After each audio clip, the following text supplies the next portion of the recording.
This is Morgan Freeman. If you enjoy listening to The Edge, support them by subscribing to The Edge on iTunes, Stitcher, and you can listen through the iHeartRadio app. Get busy listening. This is The Edge. Edge-show.com. Edge lubricates as it lathers. Edge-show.com. Listen to the phone side, then listen to the edge side. Edge-show.com. Phone, edge. Edge-show.com. This is The Edge.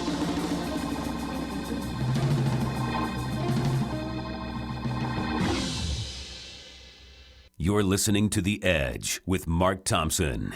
Hi, and welcome to the show. This is our year-end show. We'll start with the Fast 15. Michael Shure will discuss not honoring the national anthem by standing, not in the United States, no, but in another country where they're jailing people for not standing for the national anthem. Then we segue into a quick discussion of marijuana. Should it be legalized? I know it is being legalized in states across this country, but should it be legalized? I don't get high, but I've always been a passionate advocate that it should be legalized. But Michael Shure may have on this show, in the conversation you're about to hear, convinced me that it should not be legalized. That's first. Then we talked to Gerald Celente, a trends analyst and a brilliant economic mind. Gerald Celente is an international best-selling author. He will sort out what's going on and analyze new trends that have developed as a result of the election of President-elect Trump. In this most tumultuous year, Gerald Celente is just the guy to help sort out what's going on and what the future might hold. Thank you for being here, and thank you for sharing this show with others by telling people about it, by sending them links. That helps us grow the audience, honestly. And any 5-star reviews you leave or positive reviews you leave on iTunes, that helps as well. Thanks for subscribing. Thanks for leaving something on our website. All the different ways that you have supported this show this past year, truly, I thank you. We are quite grateful. And now, let's get to it. This is The Edge.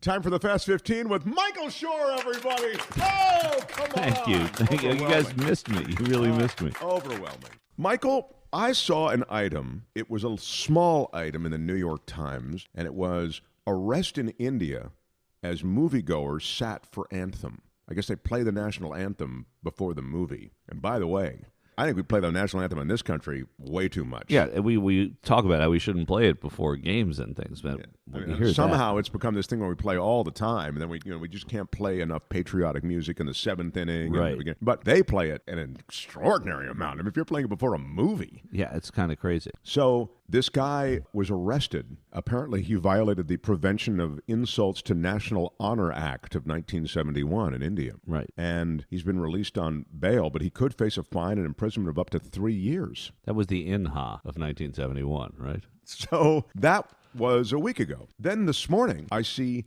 19 moviegoers have been arrested for failing to stand to show respect during the national song, again in Mumbai. So officials say Indian citizens are duty-bound to show respect to the anthem. And when it comes to such national symbols, the perception of individual rights is constitutionally impermissible, said one of the judges there. Is that where we're going in this country? Well, I don't think we're going that way here. Because first of all, it sounds like this is how little sit-in movements like this, literally sitting in, it's going to bring attention to this issue so much so that it's in the LA Times and in the New York Times, and it's probably causing a great conversation in India right now, where they're going to revisit this and say, but our Constitution says that we're allowed to do it. I don't know the Indian Constitution, but in 1971, clearly they said you had to do this. Nothing in our Constitution mandates it the way that it does here, so you couldn't be arrested for it, which is the beauty. You can scream about the people who don't stand. You can not stand, but you can't be arrested. By the way, the other big controversy in India, and I don't need to tell our audience this because I'm sure they follow the Indian controversies quite closely, is that when you slaughter a cow in India, you're violating a sacred animal as far as the Hindus are concerned. Right. And that actually has sparked mob violence against Muslims, because Muslims apparently have secretly beef in their fridge or whatever. Yeah. And this is a big deal over there. So yeah, I mean, that's what you get. I mean, that's a religious thing. The other is a constitutional thing. A lot of it's cultural. Clearly, when you have different religions living amongst themselves, you're going to run into people who are slaughtering the wrong animal. That's why America did a good job picking the eagle. Nobody wants to slaughter the eagle. India went and picked the cow. What were they thinking? But good for the cows. I mention that in this context because what they do is, and we do it to some extent, portions of the Constitution and even judgments are based on religious understandings of things or religious imperatives that we may feel. They are suggesting that the cow slaughter is anti-national. That is to say, this is a fundamental thing in Indian society, and the fact that you're slaughtering cows or you have beef, and so you're supporting the slaughter of cows, it's anti-nationalism. So that's how they get you on patriotism. Right. That's how they get you on patriotism. But it's also because they have religion behind them, right? I mean, we get you on patriotism, and we don't throw religion into that all the time. I mean, we say, one nation under God, and we get into that conversation. But you can be a patriot in America and support patriotic things in what amount to them to you without having to invoke religion. The cows are there. The cows are sacred because the national religion deems them sacred. Marijuana. Marijuana is one of these things that... Gateway to murder. The use of marijuana nationwide is enforced in different ways in different states. Here in California, it looks like it's, the door is opening to legalization. Yeah, and as the big states go, so goes the nation in a lot of these, when vice comes into play, when prohibition was going out, of course, there was a southern... backlash to it then, so it was regional. But it was also, I think you have a state like California kind of leading the way. The others will kind of, and they aren't leading the way, Colorado and Washington did, but the others are going to probably come along. It seems to be the direction that this is going, right? What do you think about having marijuana legal? You have a child? Yeah. Well, I don't, here's what I want. I want marijuana to be decriminalized. I want it to be that the problem to me with arresting people for drugs is that you're arresting people for drugs. You're putting them in jail for things that Americans should not be jailed for. Distribution and trafficking and all of that, that's an entirely different, I think, level of it and can be dealt with that way. But possession, minor distribution, selling loose J's in Washington Square Park, you don't go to jail for that, right? You pay a fine. If it's your fifth offense, and maybe you do. But we have too many people in jail now because of drugs, because of marijuana specifically. It is so disproportionate to what we should be doing. But there's a difference between decriminalizing it and legalizing it, and both in law and in my opinion. And in my opinion is that we don't need to legalize it. We don't need to legalize more vice in this country. That legalizing it gives it, everybody who wants to legalize it doesn't realize that these cigarette manufacturers have these machines waiting to roll in North Carolina and Virginia to start making marijuana cigarettes and, making a ton of money off of them. Big corporations and the types of people that most people who smoke weed really don't love necessarily. That notwithstanding, we don't need to legalize it. We need to decriminalize it. We don't need to make it so you can go to the corner and buy pot. We need to make it so that if you go to the corner and buy pot, you're not going to go to jail for doing it. Right now, you can go to the corner and buy pot. It just depends what corner you go to, and you have to get a medical marijuana card. But you can still do that effortlessly. But what you're saying or suggesting... I want to interrupt for a second. Medical marijuana, totally legal. I mean, that you should be able to do it. There's got to be a way of... it's very loose the way it's dispensed for medicine here. I mean, it's quote unquote, you can go get it. I mean, I could walk out of here and probably buy pot in an hour by getting, saying, oh, my elbow hurts, going to a guy who's going to write me a script and do it.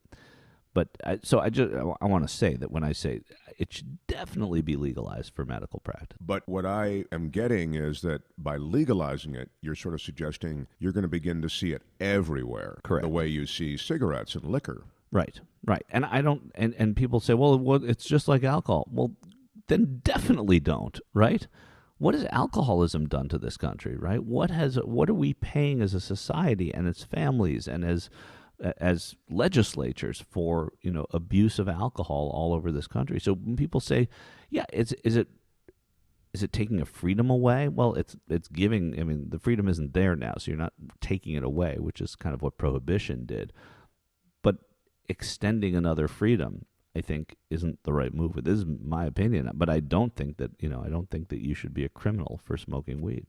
The outlawing of liquor, which did happen, as you say, you just referenced prohibition. I mean, it did happen. Yeah. That was taking away something that was already in the culture. Correct. So that became more problematic, is probably what you would suggest? Yeah, it became more problematic. And there were also people whose livelihoods depended on that business who were out of work, out of business. I mean, they did it in such a way as to just not think about how it was going to be implemented at all. So people who drove trucks, the people that made bottles, the people that made cans, everybody was out of work because of it. Just huge losses. So it had a devastating economic effect. Not legalizing marijuana has a devastating, but not an actual economic effect, a possible economic effect, because it just means that there are people that would be capitalizing off of it. But the people that would capitalize off of it, I'm guessing, and many people who know more about this than I do, are the people that are making all the money off of cigarettes, who are making less money because fewer people are smoking cigarettes. So this is just like, oh, thank God, that's what it is for them. And the tax benefits to the state?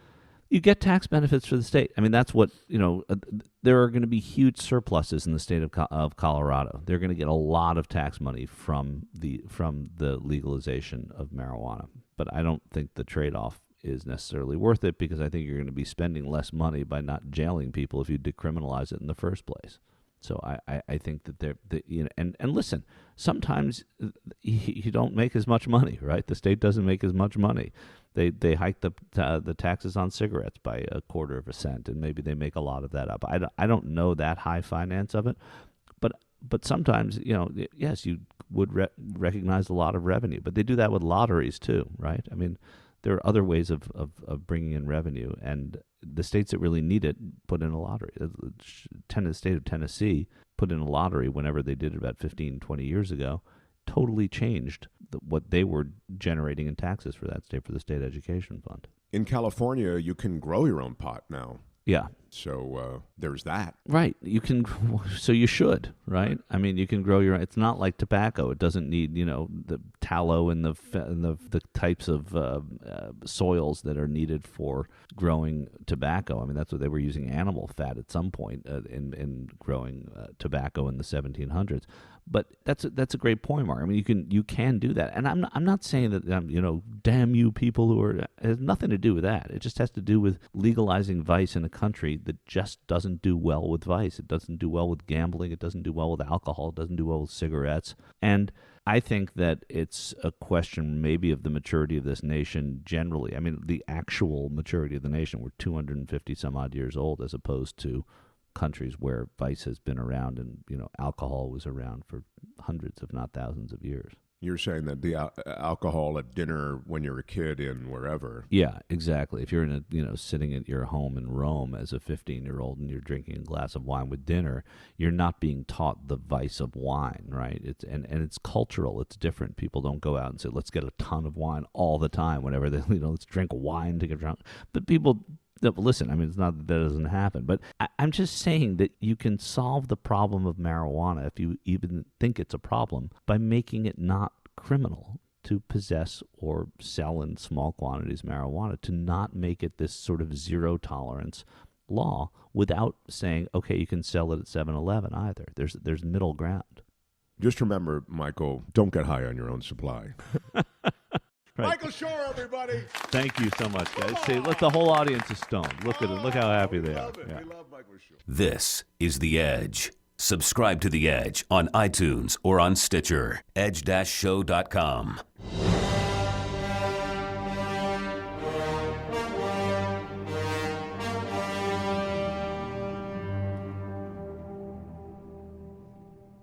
So that Star Wars Rogue One movie, all the members of the rebel force were like different ethnicities, the generals of fish, and then there's another fish up there. A guy wearing a suit is a fish. Right. And then you got black dudes down there on the surface, then you got Asian guys and an Indian guy and a blind guy. Right. They're all the rebels. That's why all the Trump supporters are boycotting it, because it's anti-white. Oh, was that the deal? Yeah. Is that a real thing, or are you just making that up? No, it's a real thing. It is true that everybody on the Imperial side was an old white guy. Yeah. And presumably some younger white guys in those stormtrooper suits. Right. Well, they were all clones, the guy in the stormtrooper. Oh, really? Yeah. When is that explained? In the original the prequels.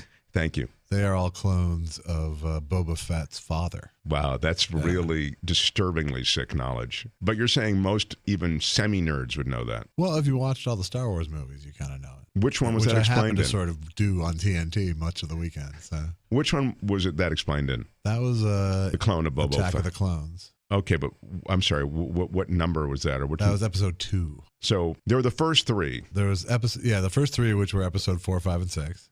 Okay. And then there was the second 3, which are episode 1, 2, and 3. So you're saying in the 5th film? Yes. That's the one with the Ewoks? No, the third film had the Ewoks. Oh, it did? Yeah. Oh. There was the original 3. So the 5th film had Sam Jackson in it? Yes. Okay. Yes, it did. Yeah, couldn't follow what the hell was going on there, or maybe I just didn't. It watch was really poorly written. Okay. It was really a big jumble of bull. Sorry, I missed the clone thing, though. Had I not been 6 when Star Wars came out, I probably wouldn't have hung. All right, the amazing mind, Hall of Fame analyst Gerald Celente is coming up. This is The Edge. Gerald Celente, Mark Thompson here in L.A. How are you? Good, Mark. How are you? Very well, and I've got Josh with me as well. Hi, Gerald. Right. Hey, Josh. You know, Gerald's been with us once before, everybody, and he was great talking about different trends and all these economic trends worldwide. And we were in the middle of a presidential election at that time, and a crazy one it's been. But now that the presidential election is over, and we're at the end of a year, and we're about to swear in a new president, and it was a president that nobody was expecting necessarily would get sworn in, there could not be a better guest on this show today than Gerald Celente. So welcome. Oh, how kind. Thank you so much, Mark and Josh. Yes, please make sense of all of this for us. I mean, you have been watching trends now for how long? Since 1980. 1980. Yeah, and I've written, of course, the books Trend Tracking, Trends 2000, international bestsellers. We published a Trends Journal. So we've been at this a lot of years. And as you may well know, we had forecast in the Trends Journal back in May that Trump would win. And we updated it again in July. And what we based it on was actually Bill Clinton's campaign slogan of 1992. It's the economy, stupid. And that's all it was ever about. And that's what's going on all over the world, whether it's in Italy, whether it's in France, whether it's in the UK, Germany. It's the populist movements. And it's not even about Trump. It's the message more than the messenger.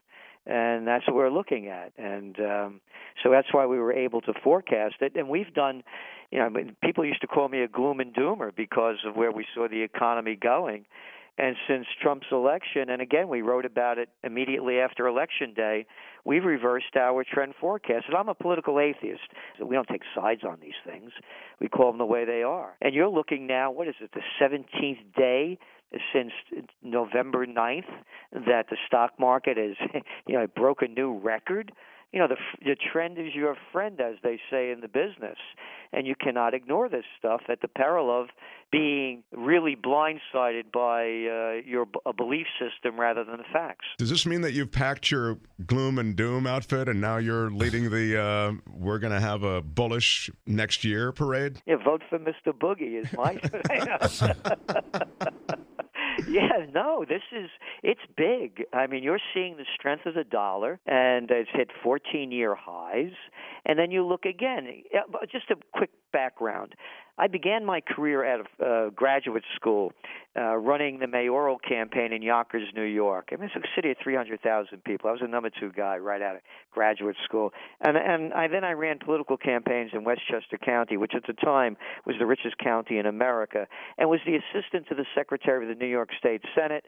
I designed and instructed American politics and campaign technology at St. John's University, and I was a chief government affairs specialist for the chemical industry in D.C. in the 70s. So I've been around. There are pictures of me, Reagan, princes, prime ministers. I know what the deal looks like. What Trump has done, he's upset the entire political system. You can go back. As a matter of fact, I have it right here in front of me. Ryan abandons Trump in sign of Republicans losing U.S. vote hope. Headline, Financial Times.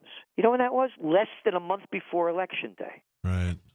The purpose of what I'm saying is one of our top trends for 2017 is make it new. Nothing exists. Trump beat not only the Republican Party, he beat the Democrats. He beat Obama. They lost the House, the Senate. More state legislatures have gone Republican. Then you look at they The major media lost. Silicon Valley lost, not far from you, a little north. They lost. The biggest names in Hollywood, right near you, lost. The Katzenbergs, the Spielbergs, the Clooneys, the De Niros, the singers, the Bon Jovis, the Springfields, the rappers, Jay-Z's, they lost. I'd like to think I'm on that list of losers as well.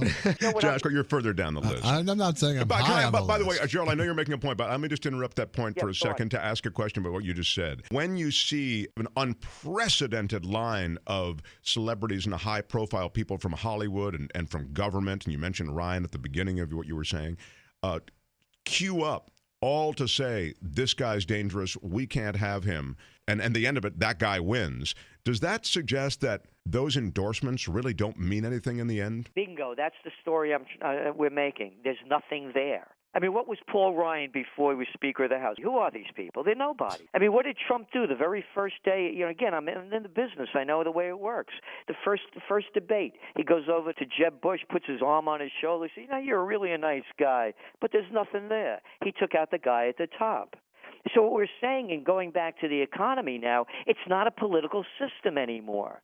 It's you. Look at the people he's bringing in. Like him, dislike him. This guy, they're the top of the top. These are, I would say, ruthless business guys. So now if they put that energy into helping we the people rather than themselves, and most of them billionaires and multi-millionaires, that could really be beneficial for the nation. And so you're saying the faith that might happen, at least from the standpoint of Wall Street, is what's driving the market. It's Wall Street. Then you're looking at the polls coming out. Small businesses. It's at a 2009 high. And you're seeing the reversals already in public sentiment. Now, remember, again, we really get into this in detail in our work. We have copies of 2009 when Obama won. They had a George Washington wig on him in the New York magazine, New Yorker rather. And it was one thing after another, a new way, a new salvation. The day after Trump got elected, one of the lead stories in USA Today, new president has 74 lawsuits going into the White House. And what we're saying is everything has been negative. It's been negative, negative, negative. We've never seen anything like this. Once this clears up, hey, look, just a week ago, was he going to get the electoral vote? The Russians did it. The Russians did it. Come January 20th, this is all going to be old news. So what we're saying is on the home front, this is a very positive. On the international front, it's a different story. I mentioned about the strong dollar. Look what's going on in China. Money's flowing out of there. They can't stop it. They just had a $70 billion outflow. Their reserve currency is down 20%, trying to boost up the yuan. And the emerging markets borrowed all this money in cheap dollars. The dollar's getting stronger. Their currencies are getting weaker. They got to pay it back. How are they going to do it? Wait a minute. Okay, so explain that to those of us who are not in the econ world. First of all, I thought China holds most of our debt. Is that not the case? They just lost. I'm telling you. No, now it's Japan that has most treasuries now. China just, their reserve currencies have dropped 20%, and they're trying to prop up the yuan because the dollar's getting so strong. All the people in these countries it's called capital outflows. They know their currencies are getting weaker, so they want to invest in stronger assets, thus the U.S. equity market being one of them, and treasuries being the other. So they're flying to U.S. treasuries because it's stable and it's on an uptick. That's right, and as well the equity markets. So that's what's driving the equity markets up. But you have to go all over the emerging markets. You take Turkey, for example. We just saw it happen yesterday, but it's been going on there with the assassination of the Russian ambassador. Yeah, but prior to that, there were bombings. So the Turkish lira this year alone is down 20%. They have all this enormous debt that they borrowed in dollars, but their currencies are declining. How are they going to pay back the money when their currencies are declining so much? They have to pay it back in dollars. And you're saying they have to pay it back now at an even higher rate because of the strength of the dollar. Bingo, that's it. So what we're saying, this is very positive for the United States on one end. On a global level, it's a different story out there. Why does the incoming president paint such a bleak picture of us in terms of trade deals and also that businesses are moving outside the U.S., given the fact that broad stroke that you just described, it sounds like things aren't so great outside the U.S.? Well, again, if you're a manufacturer, look, 98% of our clothing, 98% comes from foreign countries. And then their currencies are getting even weaker. So it's great, to export your production and bring it back in. because you're going to mark it up a lot and make a lot of money. But the fallacy end of it is that people think that manufacturing is dead and you can't sustain it. And I would suggest they look at a country called Germany. Yeah, 22% of their GDP is from manufacturing. And in the United States, we're at about 11, 12%.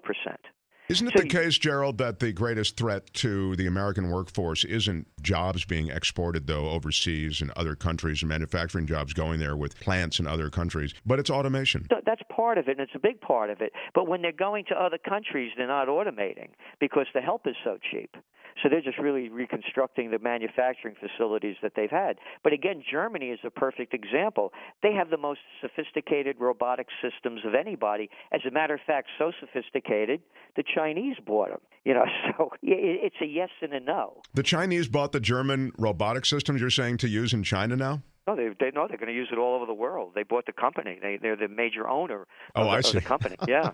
But when it comes to these trade deals, how does the extremely strong dollar, which generally doesn't bode well for exports, how does that affect the negotiations for new trade deals? Well, you're right. It doesn't bode well for exports. But again, exports is so small part of our country. But if they have trade barriers in place, it becomes cheaper to manufacture here than get it done overseas.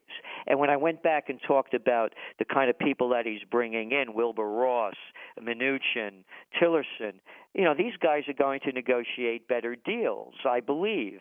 Because when you look at the trade deals, we have a negative deficit with Japan now since NAFTA came into place.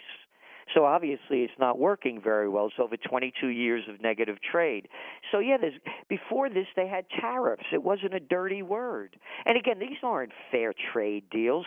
They're using slave labor. Look what's going on in China. You're losing manufacturing going out of China and it goes into Vietnam. And if it gets too expensive in India, it goes to Bangladesh. So, what it does is it's hurting the multinationals, but it will help the national companies. And again, one of our top trends, by the way, for 2016 was self-sustaining economies. We're a country of 320 million people. Could we make our own shirts, shoes, computers? Would we pay more for them? Yes. But the people would be earning more. And again, to put the numbers into perspective, 51% of the American people are earning, their full-time jobs are earning $30,000 a year or less. Wow. That really does put it in perspective. Was the incoming President Donald Trump speaking to them and they rallied for him? And if so, how big a difference did that make? Oh, that's who he was speaking to. That was it. And again, by the way, Bill Clinton came out yesterday and made a statement that Donald Trump was playing to angry white men. Right. And that's again, we wrote about this in the Trends Journal, the current edition, just following the election. And what happened was that let me just pull it up here because it's worth taking just a minute to read it.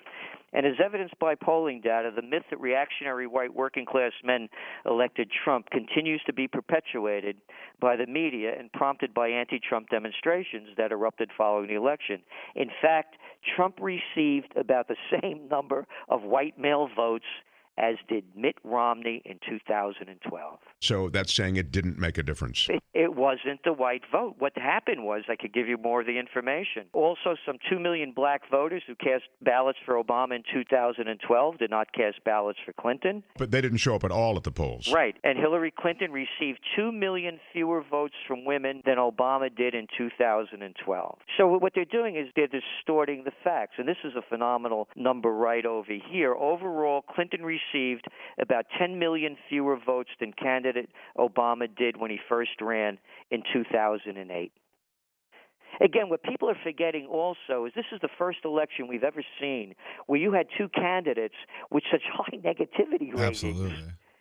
60% looked at both of them as dishonest and untrustworthy. Yeah. If that didn't make a difference, the angry white vote, and it clearly didn't based on what you just said, you're saying the fact that many people didn't come to the polls made a difference. But in truth, Hillary Clinton won the popular vote, but it was the Electoral College, and that was razor thin, I guess. I'm talking about it was a small difference in the popular vote in states that were critical to the Electoral College that made the difference in the election. Exactly. But again, this was an election, as I said, where so many people were dissatisfied with both of the candidates. So again, it's regardless of how you win the game, whether it's a field goal or one run, that's the deal. So now we deal with what we have and where we're going with this. And where we're going with it is we see a monumental shift going. Again, I've been in this business, as you mentioned. I'm in this a lot of years. People used to call me Mr. Gloom and Doom. I've never felt more positive about the economic outlook of this nation. The economic outlook, you really are. And to hear you speak this way is incredible, because I've been following you for a while, and yeah, it's always been pretty bearish, But well, because it seems like the one ideological thing that seems cemented in Trump's worldview is total unfettered business environment. That's it. You got it. The business of America is now becoming business. The business of America since 2001 has been war on terror. Right. And so this is a monumental shift. Again, we're not saying good or bad. We're saying this is where it's going. Let me ask you about that war on terror, though, because that was certainly being peddled quite heavily during the election. Your trends suggest that even though it was being peddled during the election, we're not going to be on a war footing? We don't think so. And because, again, we don't know if he's going to live by his word. But post-election, Trump is saying enough of this toppling of foreign governments that we don't know anything about. I mean, I never heard somebody say anything like that before. That's a president. Assad has to go. Gaddafi has to go. No, he is has to go. I mean, I never heard anybody say that. No more of this stuff. And really, that's been American foreign policy as long as I can remember and beyond. I mean, we do that great book, Confessions of an Economic Hitman. We're going to get the government in place that's best for us. Usually, it's about the economics, about our interests economically, and we're going to do it any way we have to. We'll try to come in economically and offer you a deal. And if that doesn't work, then we're going to have to replace the guy in charge and find something that does work. Again, we could go further back, though, when it was a lot different, when I think his name was George Washington, and his farewell address was no foreign entanglements. And he was really way back. I always, if you got to go back to George Washington, we're in trouble. But I mean, I'm saying that was the nature of the nation at one time. Right. You're saying that, look, this is a nation built on that general ethos, and to see it maybe returning to that, if that indeed is what they do. He never envisioned Trump Turnsbury, though. It is true that this new president, and this was written about extensively in mainstream media, this new president has international holdings that are unprecedented, and there just seem to be conflicts of interest everywhere. Again, I know you're a political atheist and you don't take one side or the other. Just give me a sense, though, from a trend standpoint, how that affects our ability to do business. Is everybody as they are in so many ways with Donald Trump just looking past that? They'll look past it. And again, it goes back to why he won. It's the economy, stupid. I'll give you an example. If psychological differences make a difference, it's how you feel. So you take these little deals he did, like with Carrier. Even before he becomes president, with the air conditioning company supposedly saving jobs. Forgetting how many he saved, what happened, and why, the fact is it's positive to the people because they see a reversal of a trend. That doesn't mean all the jobs are going to flow out. When he brings SoftBank in and they talk about doing a deal. When this one comes in. So it's the psychological impact that counts the most. And again, I've never seen this whole media thing about fake news. To me, this is just sore losers crying. I mean, we could go over the whole fake news thing that came out of the major media over the years, and we don't have enough time in a half hour. So what I'm saying is these kind of stories, like, Putin was behind the election and the Electoral College thing, this stuff fades away. It's getting traction, meaning it's the news story now, but it's not making any sort of appreciable difference in anybody's opinion of things. And that's what you track, is people's opinion. And honestly, that's what Wall Street buys. The economy is a function of faith, isn't it? It is. And then we go to the elements of reality as we look at them. So when Trump comes out and says they're going to have $1 trillion stimulus plan, tax breaks, and deregulation, we start looking at these. Okay, they're not that big. The tax is going to help the corporations. A lot of this isn't going to trickle down. As far as the stimulus, what is he talking, $1 trillion over 10 years? 100 $100 billion a year. That's chump change in an almost $5 trillion economy. Well, and we also know that Trump talks in first offers. Yeah, but I'm just saying it doesn't go back to Obama, 2009. He had an $831 billion infrastructure and stimulus program. Doesn't do much. So we look at the realities of these two. But as you were saying, Mark, it's the psychological benefit of Wall Street saying, look, this is positive. This is great. Again, when you see a market going up 17 record-breaking days since November 9th, and this is really important, go back to the day before Election Day. On the weekend, Comey, the FBI director, says, we're not going to look anymore at Hillary Clinton's problems. On Monday, the stock market closes up 371 points on the news that they're not going to investigate Clinton anymore, and it looks like she's going to win the White House. The news coming out of the media and Wall Street was that a Clinton victory would be positive for Wall Street and a Trump one would be negative, and that the markets would go down and gold prices would go up. Well, and that's why all the futures went nuts on election night. Right. The futures were down 800 points. Right. Gold spiked over $50, and then the exact opposite happened. Right, like literally the next day. Yeah. So you can't ignore this. Right. But it's interesting. You were on that. You were on the fact that Trump would win, and you were on the fact that Trump would be good for the markets. Not initially. We weren't on Trump would be good for the markets. In about 4 days into it, we saw it. We said, this is real. And then that's when we changed. See, I like that about Joe. I was just testing him there. I just, I was seeing if he was going to take credit for it. But he admits to some. He gets enough right. He gets enough right that he can say, I might have missed that for 4 days. Yeah. So I want to ask you a meta question. I'm really glad I'm talking to you about this because you're the one guy I really have wanted to ask this question to. This isn't about the economy. It's about something that's happened culturally in our society. Now, I'm going to tell you in full disclosure, I care very much about the environment. Maybe it's issue one for me. I care about clean water and clean air and all of that stuff. I was born, at a time and raised through the 60s and 70s when a lot of that ecology and Earth Day and all that stuff was born. But that is part and parcel of the civil rights movement that came up at the same time. The 60s decade was a crucible of all of those issues. And then the 70s, we saw some of those coalesce. My question and my meta question to Gerald Celente is this. Somehow, those things are no longer celebrated in our society. Environmentalists are viewed as crazy environmentalists. They're getting in the way of business. Those environmental regulations are a problem. Drill, baby, drill. Even in the face of what I see, and again, that's why I explain my bias, I see sort of naked evidence of real corporate misdeeds when it comes to Deepwater Horizon, for example, and offshore drilling and the pollution of water supplies in West Virginia, et cetera. So this long setup was just to frame it. Tell me what's happened culturally in America and how things have changed. So much of the country doesn't seem to care about those things that I grew up with, the civil rights and the environment and those issues that seem to have shaped the country for a couple of decades. That's a great question because I'm on the same page with you, by the way. I'm not a fracking fan, and people ask me about global warming and climate change, and all I ever do is say, okay, if you pump trillions of gallons of poison into the earth, into the water, and into the air, you think it'll have a negative effect? So I don't even get in an argument about the details. Why aren't they doing it?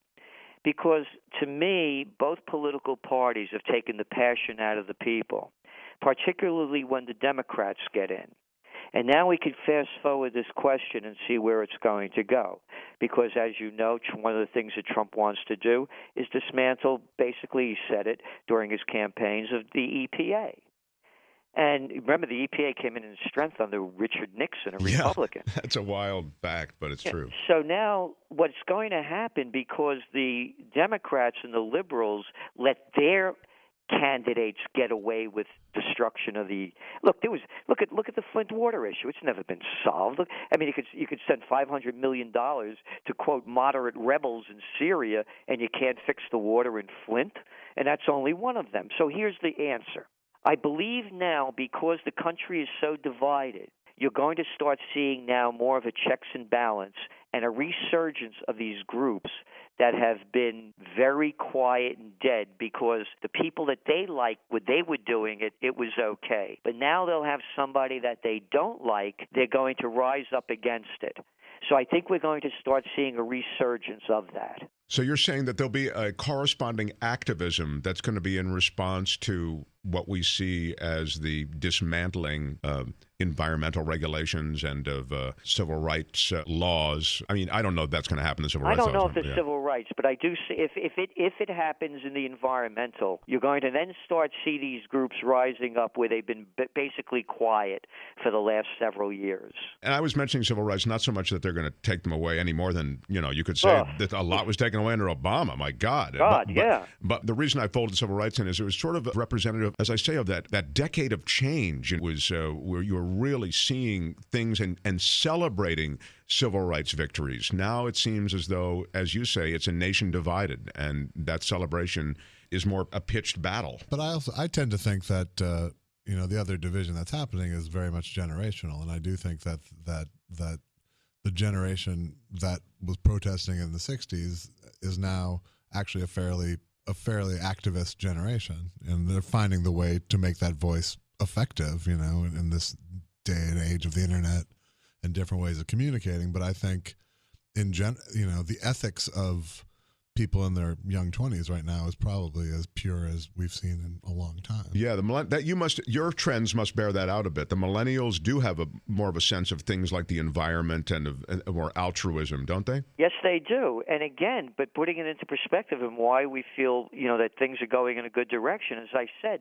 what's going to happen, this is going to generate a counterbalance. And so now they won't be able to do anything he wants. On the economy, Trump will. But when he starts doing these other things, then you're going to start hearing the voices rise that have been silent. So that's why we're excited about where we're going. This is a really interesting conversation for your enthusiasm about this guy, because he was met with such a bleak forecast, and there's still very bleak forecasts, as you know. But to hear you upbeat, at least, and I think the economy seems to be the centerpiece of that sense. Part of it. But again, it's going to wake up people that have been dormant. And then we'll get that activism back. Again, a check and balance. And if anybody's heard me, since the election began or read the magazine, I'm no fan of Trump. He's not my kind of guy. As we would call him in Italian, this guy's a caffone, born on third base and thought he hit a home run. Take it easy, Jack, just to make it clear. But again, that's, by the way, another thing. With this made in America with pride about a self-sustaining economy. So then how do you play the Trump card? Well, if you're an entrepreneur, as we see it, you take advantage of this situation. And here's how you play the Trump card. You start coming out with, let's say, footwear, athletic wear. And then you start saying, made with pride in America. And then you play the Trump card. You start running ads where Nike lives and say, look what Phil Knight is doing, exporting our jobs to slave labor countries and bringing it in and marking up the price and making a huge fortune on this. Our product is made in America by Americans. Support us, we'll support you.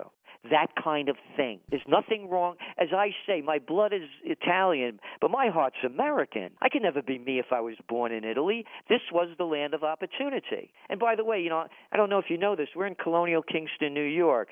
It's 90 miles north of New York City. This is the third Dutch settlement. We have more pre-Revolutionary War stone buildings here than any place in the United States. And we own 3 of the ones on the most historic corner in America, where there's the only place where there's a pre-Revolutionary War stone building on each corner. And we own 3 of them. So we put our money where our mind and our mouth is, and this is how proud we are to be Americans. And we're American firsters. This is our country. So is this year analogous to like 1981 or more like 1939? Hopefully not 1939, because that's the other thing. We don't think there's going to be trade wars. China has to do business with us. They all have to do business with us. And again, when you have this high level of guys that are these business people and not politicians doing it, they're going to cut deals. China needs the dough. They all need to sell stuff. You're going to be able to sell it, but you're not going to get a markup like you used to get. That's the way we see this playing out. I guess by 1939, the isolationist thing that It's not isolationism. It's not interventionism. And you have to put your country first. And that's what, people didn't realize this, the whole thing about the anti-immigration thing. You go back to the Great Depression. And again, going back to my heritage being Italian. My cousins couldn't come over to this country. I used to hear my parents talk. After World War II, they didn't allow anybody to come into the country during the Great Depression until we got back on our feet again. It wasn't an issue of where were they, because they were all coming mostly from Europe. It wasn't even, Muslim or Mexican. It was no more people until we get better, until we could get back on our feet. And I think if Trump was smart, that was the message he should have played, rather than making it an ethnic message. But again, that's who he is. Right. Let me quickly ask you about the national security issue. It was a big issue during the campaign. The terrorism issue was constantly referred to. I think it's amplified. This, again, my only personal opinion. I think some of the threats to this country can be calibrated any way you want, but the terrorism threat is constantly talked about anytime there's a knife attack or a shooting anywhere in the world, and we all are, told to sort of hide under the bed, and we'll tell you when the coast is clear. How real is the terrorism threat? You've been tracking also the security of this country for these many decades that you've been analyzing trends, and where are we, and how fragile are our relationships in terms of being on a war footing or not as we approach the new presidency? There used to be a saying, when something like do unto others, you would have them do unto you. So if we're involved in all these wars and slaughtering people all over the world, as we've done in Afghanistan, the longest war in American history, in Iraq, in Libya, all this destabilization. I tell people, look, if somebody came in, a foreign nation, and said they didn't like our leader, like Trump, a lot of people could hate him, and started bombing our nation because they say he's going to do something, and destroy it and kill everybody that I love, and I'm a young guy, would I become a, quote, terrorist or a radical? So to us, that's the way of the future. The future is really peace. And it's something you were talking about, the old days, the 60s and the 70s. And peace, you go back to the 30s, by the way. The Great Depression.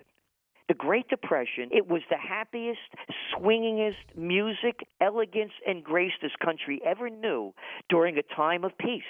And so what we're saying is, could we talk about peace a little bit? Could we do something to stabilize these situations rather than say, we're going to bomb the hell out of them? Hasn't worked. Could you show me any benefits from it? But isn't that what was talked about in the campaign? That's exactly an actual quote. And that's why that's why I quoted it. Right. Totally against it. But I guess what I'm asking you is, you can't disagree with anything you've just said. I mean, obviously, the more you stir the pot around the world, the more, somebody's going to come over into your pot and start stirring. But given that rhetoric that you've just described, how do you see the whole thing being played out? I see by the people that he's picked, and again, we've never had any more generals in the nation before either, which I'm not in favor of. But listening to them speak, they understand the death of war. Again, think about it. Eisenhower, 5-star general, supreme commander of the Allied forces during World War II, and he saw the destruction, and his farewell address is that the military-industrial complex is robbing the nation of the future of the children, the genius of the scientists, and the sweat of the laborers. So it takes that kind of man that really fights, and these are generals that want to have peace. So maybe that's in their mentality. I don't know. But real fighters don't want to fight when they know the consequences of it. And you hear Trump saying over and over again, we're not going to send our boys to go fight these useless battles. So maybe the people that he's putting in there have that. I don't know. And that's one of the great things he did say that I actually liked. I also believe that those who are true veterans of battle don't want to go back into battle unless it's absolutely the last resort. It's just so funny that we look back on these presidents, none of whom actually served in the military, and they lead the charge to war. It's obscene. I mean, I guess it was George H.W. Bush, right, who was a war hero. Isn't that right? He was a World War II flyer and the head of the CIA at one point. Yeah, but again, as Josh pointed out, remember those, you talk about fake news, remember the Iraqis were going into hospitals and bayoneting babies in bassinets? Right. You remember that lie? No, we invented fake news as a nation. I think we elevated the art form. Was that George Bush the elder, or was that George Bush the younger? The elder. That was the elder. Oh, that was the elder who had the first Gulf War. Oh, there you go then. Yeah, I guess, yeah. But again, he was, pilot. I'm sure he got a lot of. It was a different trip, for these kind of guys. But again, you listen to the great generals, and I met some of them. Anthony Zinni being one of them, and these guys don't want war. No. yeah, I mean, nothing good comes from this war. First, from an economic standpoint, of course, it just, bankrupts the country. But really, from a human standpoint, it's just so awful. I mean, our guys get killed and maimed, and their people who have nothing to do with the battle get. I don't need to run down all the horrible things about war. Boy, look at Aleppo. It's a humanitarian disaster. And anyway, we digress a bit. But I so appreciate your perspective, Gerald Celente. Mention all the places that people can follow these very important trends that you follow and forecast. Well, they could go to our website, trendsresearch.com, trendsresearch.com. And, of course, we have the Trends Journal, which is our magazine. We put out a Trends Monthly, a Trend Alert each week. And each weekday night, we do Trends in the News broadcast. We have conferences over here in Colonial Kingston. And we try to make the magazine available to everyone, and we know people are having a difficult time, so we have a discount request page as well. And it's only $99 a year at that, but for people that are having a difficult time, we want to provide them with the information that could possibly help them seize the opportunities and avoid the dangers. This is terrific to talk to you here at the end of the year. What a year it's been. Gerald Celente, thank you. Well, thank you, Mark and Josh. He's singing a different tune, isn't he? It is. It's pretty funny. And, for the first time, I got a sense of who he is and what he wants. I'd never gotten that before. He is a political atheist. He just tells it like it is. Right. Or at least how he sees it. But I, for the first time, got a sense for those things that he himself views as important. And that's great because they're kind of the same things that I view as important. So now you're an on-trendpreneur yourself? I am. I like that brand. He is J. Elvis Weinstein. You can reach him at J. Elvis Weinstein on Twitter. And I'm at Mark T. Live, but you can reach us on our website, edge-show.com. There's a place to contact us, and I'm sure we'll get a comment or two on this. But we try to honestly represent both sides. And when I'm going to represent my side, I try to let you know up front, hey, man, this is my bias, but I'm ready to hear the other side. So I'm not a jihadist about this stuff. But, no need to call me a dickweed and all these other things that people call me. I don't think you went on any big limbs on this show, really, Mark. Well, the environment, you'd be surprised, man. I mean, I get lit up, yeah, right, crucified for... Hey, snowflake. Yeah, no, I mean, I get that. I really do. I just get anti-Semitic hate stuff, so... Oh, well, thank you for reminding me. Happy Hanukkah. Thank you. Right back at you. All right, everyone. Thanks for all the ways you support this show, for sharing this show with others, and we'll see you next time. First of all, it's great to be on the show with all of you and all that and all these things. I love it. And if you enjoy listening to The Edge, subscribe to The Edge on iTunes, the Stitcher, and you can totally listen to it on iHeartRadio. Edge-show.com. Stupid. Why is there a dash? Edge-show.com.